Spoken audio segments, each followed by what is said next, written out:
Okay, I am back talking about Prey once again. This video will cover more information about the pistol during the ending.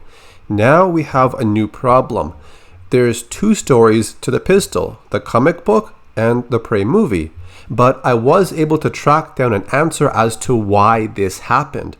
There's also some cool details about the pistol prop in this movie. And we're getting closer to getting an answer about the skull mask. This is all new information from recent interviews, so stick around. I want to bring up the comic book story of Raphael Adolini again, because the spelling of his name is a little bit different. If we look at the name on the pistol in the comic book, it reads Raphael Andolini. There's a letter F in Raphael instead of PH, and a letter N in the last name. Since the movie came before the comic book, perhaps this was a mistake in the comic book. It's a small detail, but I just want to point it out. I think for most of us, we are just accepting the comic book as the connecting piece to Predator 2, but then Prey was released and we saw the pistol again. And if that wasn't enough, even the comic book of Predator 2 has a totally different name and date. It reads Vito della Mirandella, Anno Domini 1640. Okay, so now we have two stories on Raphael Adolini and his pistol. The one in the comic book, which dates back to 1718, where he met Greyback, and a different one in the Prey movie. So why did they even bring up the pistol if it already had an origin story?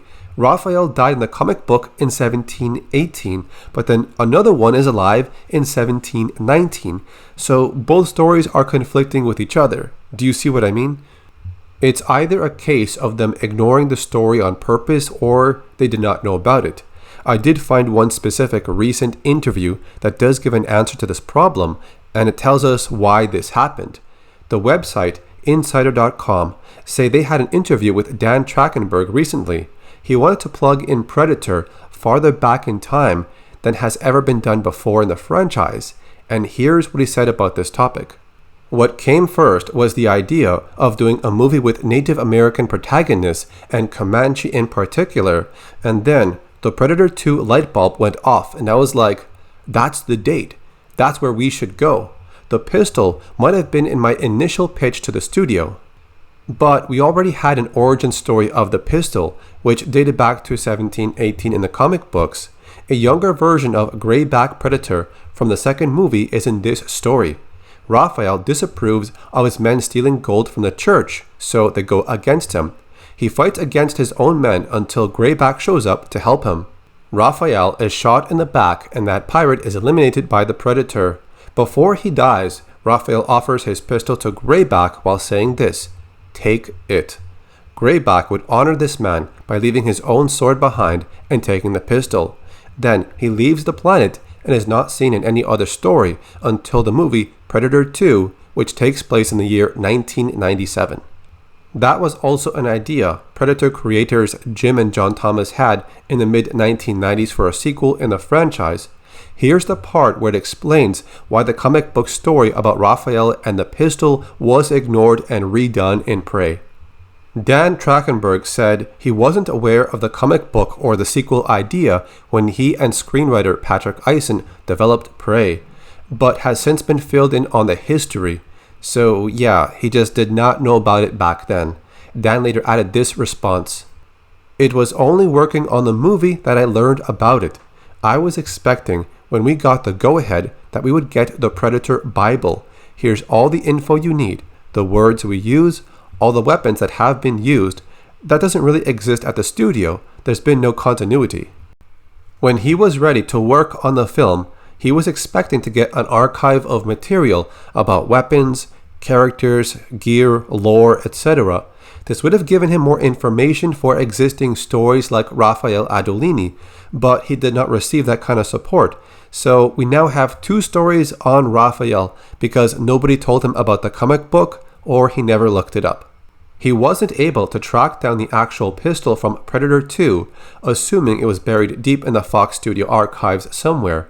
He then had to find another way to add it to the movie, so he spoke to Prey prop master James Rosenthal and gave him the task of making it. But during this process, he caught a big break. They were able to get a hold of this person from YouTube and get their copy of the pistol prop from Predator 2. The first person he got the pistol from is Nenny D. You can see his version is very accurate. During a podcast on Weaponized Nerd Rage, James Rosenthal says he got a few other copies out of a place in Los Angeles, but they weren't as good as the one he got from Nenny D. Now we can talk about the skull mask. We still don't know what creature or animal the skull is from, but we're getting closer to an answer. During the same podcast, someone in the chat asked this question: what animal was the skull helmet made out of, if he is allowed to say? James Rosenthal knows what animal it is, but he refused to answer the question. Perhaps he prefers to let the creator answer that question. If a Prey sequel does happen in the future, they need to figure out how the pistol that Naru has would end up with the grayback Predator.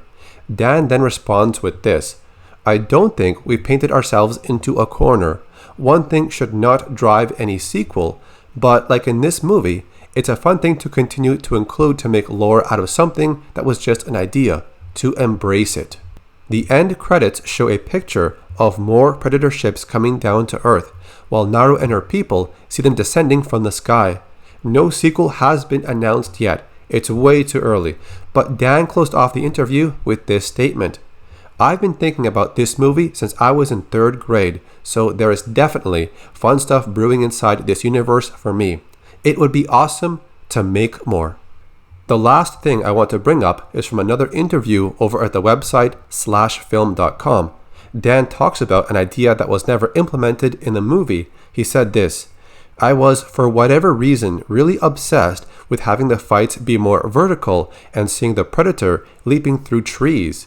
By the way, I'm just now remembering there was an original draft for this for a long time. I mean, not just the draft, we prevised and almost had a fight where they were both up in trees in a treetop chase, just because that was hinted at in the physicality in the original Predator movie and never fully capitalized on.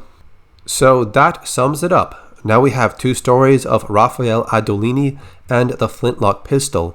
They also changed how Raphael was a brave captain in the comic book, but in the movie, he became a translator and showed fear when the Predator showed up.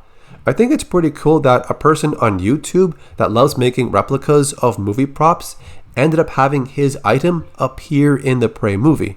That's awesome. So that's it for this video. If there are any more details I can dig up that are interesting about the story, then I'll make a different video. Thank you so much for watching. Please subscribe to see more content like this in the future. Thanks for watching. This is Carlos or Acid Glow, and I'll see you next time.